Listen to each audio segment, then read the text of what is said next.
মানুষের শরীরে রক্তনালীতে কি কি ধরনের রোগ হতে পারে? জি, ধন্যবাদ। আমরা বলছিলাম যে হাড় থেকে যে রক্তনালী বের হয় তাকে বলা হচ্ছে ধমনী। এই ধমনীর অনেকগুলো রোগ আছে, যেমন প্রাথমিকভাবে যে কথাটি বলা হয় যে রক্তনালীতে ব্লক হয়েছে, তো ব্লকের রোগটি প্রাথমিকভাবে কিন্তু ধমনীর রোগ। আর্টারিতে বিভিন্ন লেভেলের ব্লক হতে পারে, কখনো চর্বি জমে ব্লক হয়, কখনো রক্ত জমাট বেঁধে ব্লক হয়। বিশেষ করে যাদের ক্ষেত্রে রক্ত জমাট বেঁধে ব্লক হয় এটি কিন্তু খুব ক্যাটাস্ট্রফিক হতে পারে, জীবন সংহারী হতে পারে, মানুষ পঙ্গুত্ব বরণ করতে পারেন। কারণ পায়ে তীব্র ব্যথা হয় কিংবা হাতে তীব্র ব্যথা হয়, এবং দেখা গেছে যে হাত পা ঠান্ডা হয়ে গেছে, পালস দেখলে পালস পাওয়া যায় না, হাতের বোধ কমে যায়, কিংবা পায়ের রক্তনালী ব্লক হলে পায়ের বোধ কমে যায়। এটিকে আমরা বলি একুট লিম্ফ ইসকেমিয়া, অর্থাৎ রক্তনালী ব্লক। আবার কারো কারো ক্ষেত্রে এই ক্ষেত্রে কিন্তু 6 ঘন্টা থেকে 12 ঘন্টার মধ্যে চিকিৎসা করতে হয়, রক্তনালীটিকে চালু করতে হয়, এটিকে বলা হয় গোল্ডেন আওয়ার। যদি কারো কারো ক্ষেত্রে একটু বেশিও সময় পাওয়া যায়, but 6 hour is golden hour. এবং এই সময়ের মধ্যে যদি রক্তনালী চালু করা না হয় তাহলে কিন্তু আল্লাহ মাফ করুক হাত পা কিন্তু স্থায়ীভাবে নষ্ট হয়ে যেতে পারে। তবে এটা ভেরিয়েশন আছে, আতঙ্কিত হওয়ার প্রয়োজন নাই, কিন্তু সতর্কতার প্রয়োজন আছে। আর আরেকটি বিষয় হলো চর্বি জমে ব্লক হওয়া। তো এটি আস্তে আস্তে চর্বি জমে, আস্তে আস্তে ব্লক হয়। তো এই যে রুগী একটু আগে বলছিলেন যে হাঁটতে গেলে পায়ে ব্যথা, কারো কারো ক্ষেত্রে যেটি হয় যে অল্প সময় আগে 1 কিলোমিটার হাঁটতে পারতেন, এখন আধা কিলো হাঁটলেই তার পায়ে ব্যথা হয়, এখন 1 মিনিট হাঁটলেই তার পায়ে ব্যথা হয়। কিছু কিছু রুগী আরও অ্যাডভান্স লেভেলে চলে আসে যে বসে থাকলেও পায়ে ব্যথা হয়, কিছু রুগী রাতে ঘুমাতেই পারেন না, শুয়ে থাকলেও পায়ে ব্যথা করে, রেস্ট পেইন বলি আমরা। তো এগুলো হচ্ছে বিভিন্ন পর্যায়ে, ব্লকের বিভিন্ন পর্যায়ে চর্বি জমে ব্লক হয়, এটিকে বলা হচ্ছে ক্রনিক লিম্ফ ইসকেমিয়া। যে চর্বি জমে যেটি ব্লক হয় গ্রাজুয়ালি আস্তে আস্তে ব্লক হয়, অনেক সময় পাওয়া যায়, এটিকে বলছি আমরা ক্রনিক লিম্ফ ইসকেমিয়া। এবং ক্রিটিক্যাল লিম্ফ ইসকেমিয়াও আছে, আসলে একটি পর্যায়ে পায়ে ক্ষত হয়, পায়ে গ্যাংগ্রিন হয়, পায়ে পচন ধরে।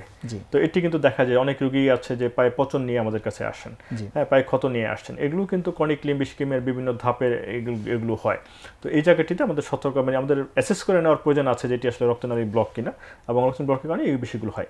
অনেক রোগী আছে যে ডায়াবেটিস, সেখান থেকে ডায়াবেটিক ফুড ডেভেলপ করে, যেমন নিউরোপ্যাথি হয়, ডায়াবেটিক পলিনিউরোপ্যাথি হয়, এবং ডায়াবেটিক ভাস্কুলাইটিস হয়।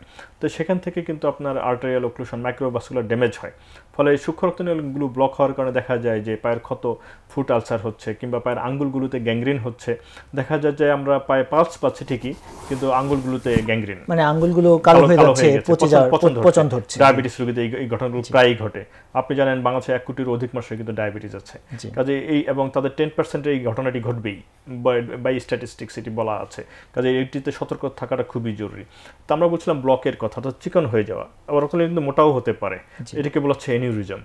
তো পেটের মধ্যে মহাধমনী আছে, অ্যাওর্টা যাকে বলি আমরা, মহাধমনী, এটি কিন্তু স্ফীত হতে পারে, ফুলে যেতে পারে। এটি একটি রোগ, এটি ফেটে গেলে তাৎক্ষণিকভাবে মৃত্যু হতে পারে।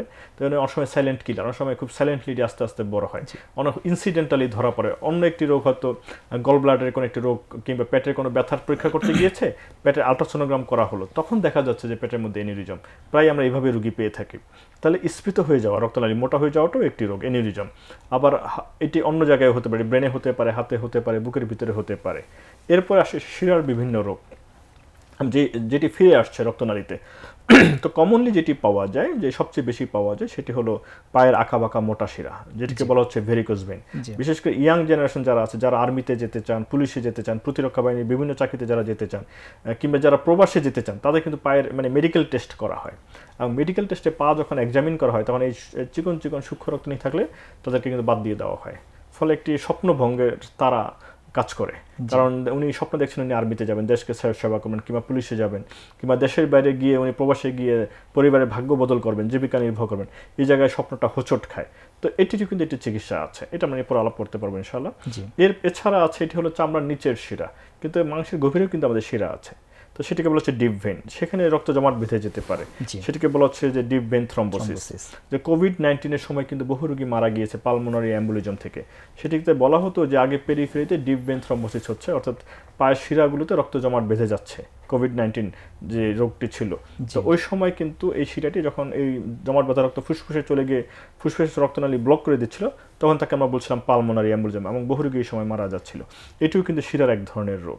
এছাড়া জন্মগত বিভিন্ন ধরনের ত্রুটি হতে পারে, যেমন 12 বছরের নিচে যাদের হয় তাদেরকে আমরা বলি হেমানজিওমা, রক্তনালীর গঠনগত ত্রুটি। আবার এরপরেও কিন্তু এর আগেও হতে পারে, পরেও হতে পারে, যেটাকে বলছে আর্টেরিওভেনাস ম্যালফরমেশন। তো এইটিও কিন্তু অনেকগুলো রোগ আছে। তো এভাবে যদি আমরা খুঁজতে যাই, আবার আমাদের লিমফেটিক্স একটি চ্যানেল আছে, আপনি জানেন যে লাল রক্ত যাচ্ছে আর্টারি ভেইন দিয়ে, আমরা যেটা বলি পানির মতো রক্ত বা সাদা রক্ত যাকে বলা হচ্ছে, এটি কিন্তু লিমফেটিক চ্যানেল দিয়ে যায়। এটিও কিন্তু ব্লক হতে পারে, তখন পা অনেক ফুলে যায়। অনেক রোগী আছে যে পা ফুলা নিয়ে আসেন, আস্তে আস্তে পায়ের ফোলাটা বাড়ছে, তাকে বলছি যে লিমফেডিমা। তো তো এগুলো বিভিন্ন কারণে হয়। তো সেটিও কিন্তু আসলে রক্তনালীর রোগ বা আমরা ভাস্কুলার সার্জন আছে আমরা অনেক ধন্যবাদ জানাচ্ছি। আসলে আমরা রক্তনালীর যে এতগুলো রোগ হয় এবং এগুলোর বহিঃপ্রকাশ যেভাবে ঘটতে পারে আমাদের সাধারণ মানুষ বা দর্শকদের কাছে অনেকের কাছে এটা কিন্তু অজানা থাকতে পারে যে একজন মানুষের আপনি বলেছেন যে তার পায়ে ব্যথা দীর্ঘদিন ধরে, এই পায়ে ব্যথা কিন্তু রক্তনালীর রোগ থেকে হতে পারে। পায়ে ক্ষত বা আলসার আপনি বলেছেন সেটা হতে পারে। ডায়াবেটিস রোগীদের পায়ে ক্ষত হয়, এটা আমরা এই রোগীগুলো প্রায় পাই। এমনকি রক্তনালীর রক্ত সঞ্চালনে রক্তনালীর ভিতরে ব্লক হয়ে সঞ্চালন বন্ধ হয়ে হাত পা যেটাকে আমরা বলি যে ইস্কেমিয়া হয়ে এক সময় সেটাকে কিন্তু আপনি একটা আমাদের ইঙ্গিত দিয়েছেন যে সঠিক সময় সেটা চিকিৎসা না নিলে এই হাত পা কেটেও ফেলা লাগতে পারে। তাহলে অনেকগুলো ভয়ঙ্কর সমস্যা এখান থেকে আসলে হতে পারে। আমরা এগুলো থেকে মূলত উপশমের রাস্তাটা আপনার কাছ থেকে জানতে চাই।